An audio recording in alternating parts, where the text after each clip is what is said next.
아침에 나로 주의 인자한 말씀을 듣게 하소서. 성도 여러분 안녕하세요. 수요일입니다. 오늘도 하나님의 사랑이 여러분들의 삶의 자리에 가득하기를 간절히 소망합니다. 말씀 한 곡 봅니다. 마가복음 6장 45절부터 56절까지의 말씀을 봉독해 드립니다. 예수께서 즉시 제자들을 재촉하사 자기가 무리를 보내는 동안에 배 타고 앞서 건너편 벳세다로 가게 하시고 무리를 작별하신 후에 기도하러 산으로 가시니라. 저물매 배는 바닷 가운데 있고 예수께서는 홀로 무태 계시다가 바람이 거스름으로 제자들이 힘겹게 노젓는 것을 보시고 밤 사경쯤에 바다 위로 걸어서 그들에게 오사 지나가려고 하심에 제자들이 그가 바다 위로 걸어오심을 보고 유리인가 하여 소리 지르니 그들이 다 예수를 보고 놀랍니다. 이에 예수께서 곧 그들에게 말씀하여 이르시되 안심하라 내니 두려워하지 말라 하시고 배에 올라 그들에게 가시니 바람이 그치는지라. 제자들이 마음의 힘이 놀라니 이는 그들이 그 떡 떼시던 일을 깨닫지 못하고 도리어 그 마음이 둔하여졌음이로라. 건너가 게네사렛 땅에 이르러대고 배에서 내리니 사람들이 곧 예수신 줄을 알고 그 온 지방으로 달려 돌아다니며 예수께서 어디 계시다는 말을 듣는 대로 병든 자를 침상째로 메고 나오니 아무데나 예수께서 들어가시는 지방이나 도시나 마을에서 병자를 시장에 두고 예수께 그의 옷가에라도 손을 대게 하시기를 간구하니 손을 대는 자는 다 성함을 얻으리라. 아멘. 오늘 본문 가운데 45절 말씀을 다시 한번 읽어 드립니다. 예수께서 즉시 제자들을 재촉하사 자기가 무리를 보내는 동안에 배 타고 앞서 건너편 벳세다로 가게 하시고, 여러분 여기에 보면 예수님께서 제자들을 배에 올라서 건너편 벳세다로 빨리 건너가라고 재촉하십니다. 여기 재촉한다는 것은 서두르도록 채근하는 거거든요. 예수님께서 왜 이 제자들을 이처럼 재촉해서 건너편으로 가게 하셨을까요? 제자들 보고 건너편으로 건너가라 말씀을 하셨는데 제자들이 머뭇거리고 있는 거겠죠? 빨리 가라고 재촉하십니다. 제자들에게 건너편으로 건너가라고 그랬는데 제자들이 배를 타고 가지를 않고 자꾸 머뭇거리고 거기에 더 머무는 거예요. 그때 예수님께서 빨리 가라니까 라고 재촉하시는 겁니다. 왜 재촉하셨을까 한번 생각해 봅니다. 그 이유를 바로 앞에, 오늘 본문 앞에 기록되어 있는 오병이어의 사건에서 찾을 수 있을 것 같습니다. 예수님께서 보리떡 5개와 물고기 2마리를 가지고 5,000명을 먹이시고 12광주리를 남기시는 놀라운 기적을 행하죠. 이 기적을 행했을 때 거기에 모인 군중들이 깜짝 놀라면서 요한복음 6장에 보면 그 사람들이 예수를 붙잡아 억지로 왕으로 세우려고 합니다. 보리떡 5개와 물고기 2마리를 가지고 이처럼 놀라운 기적을 행하는 이 예수를 우리의 왕으로 세우자라고 사람들이 말을 하면서 억지로 붙잡아 예수님을 자신들의 왕으로 삼으려고 하는 거죠. 그때 예수님께서 제자들에게 빨리 이곳을 떠나라. 배를 타고 건너편 벳세다로 빨리 가거라 라고 말씀을 하셔요. 그런데 제자들이 머뭇거리고 떠나질 않아요.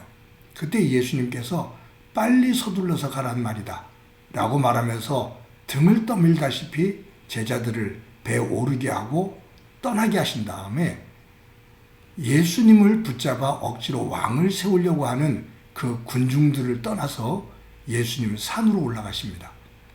거기서 기도하셔요. 그리고 그 사람들이 다 흩어질 때까지 계시다가 깊은 밤에서야 예수님께서 산에서 내려오셔서 제자들이 있는 곳으로 호수를 걸어 가시는 그런 장면이 오늘 본문에 나오는 겁니다. 여러분, 왜 제자들이 예수님의 말씀을 듣고 배를 타고 건너편으로 빨리 떠나지 않았을까?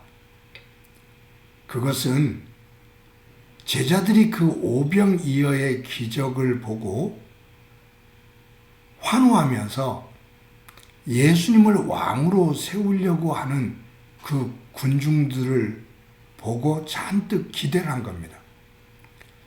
사실 이 제자들도 예수님이 왕이 될 거라는 것을, 왕이 되실 거라고 기대를 하고 있고 또 그것을 원하잖아요. 분명 이 예수님이 이스라엘의 왕이 될 거다. 로마 군대를 물리치고 분명히 왕이 되실 거다. 그렇다면 우리가 그 좌우에 높은 자리에 앉아서 이 이스라엘을 다스리는 때가 분명히 올 거다라는 기대를 가지고 예수님을 따랐거든요. 그리고 제자들 사이에서는 서로가 더 인정을 받고 높아지기 위해서 안에서 시기하고 또 경쟁을 하고 다투기도 하고 하는 모습을 보였습니다. 이런 상황 속에서 군중들이 예수님을 억지로 붙잡아 왕으로 세우려고 할 때 이 12제자는 굉장히 으쓱했을 거예요. 그리고 다른 사람들의 부러움의 대상이 되는 거죠. 이런 분위기, 이런 상황을 제자들은 지금 즐기고 있습니다. 야, 이게 대단해지겠다. 사람들이 당신들 예수의 제자잖아 라고 인정해주고 높여주고 부러워하고. 여태까지 이 제자들은 그런 삶을 살아본 적이 없어요. 전부 다 뱃사람이었고 사람들에게 비아냥을 받는, 조롱을 받는 세리였던 사람들, 또 젤로 땅이었던 사람, 이런 사람들이 12제자의 대부분이기 때문에 이처럼 인정을 받고 부러움을 받는 그러한 삶을 살아본 적이 없죠.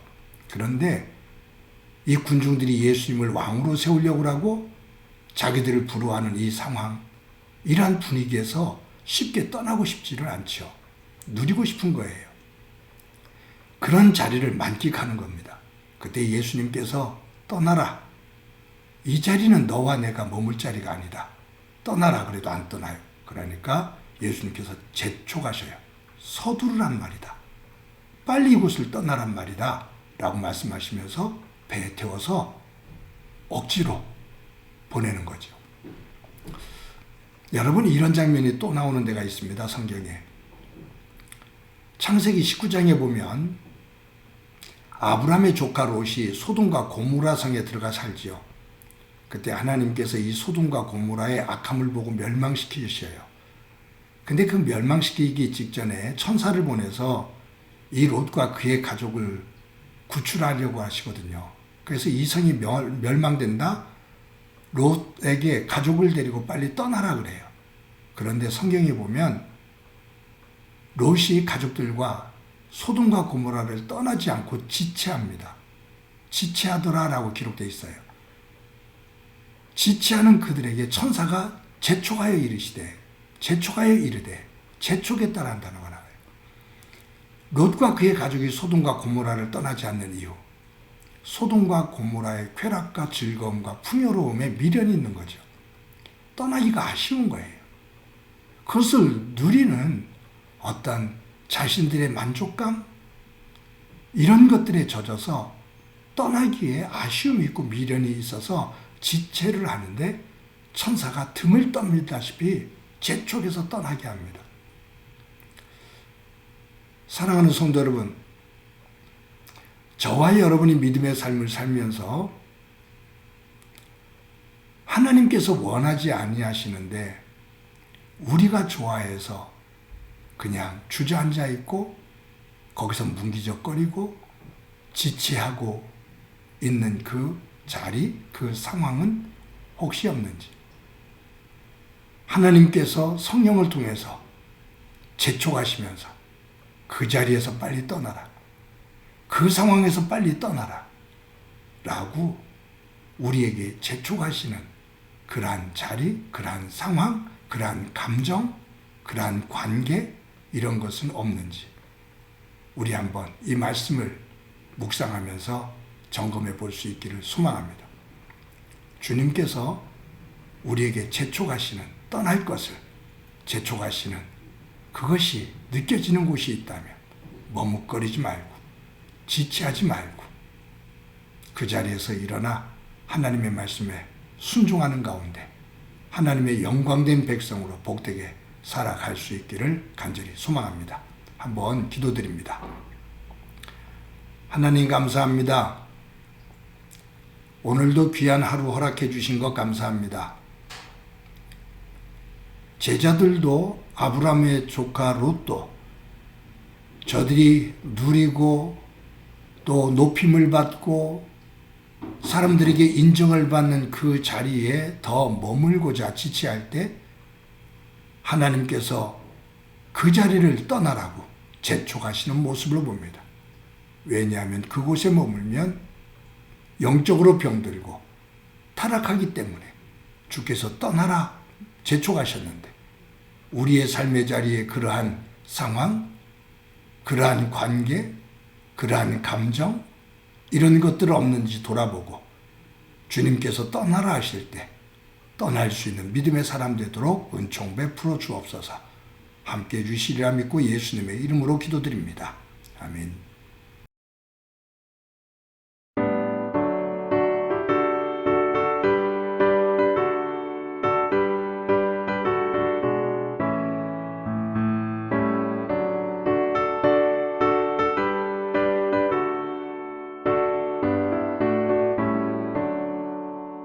내 주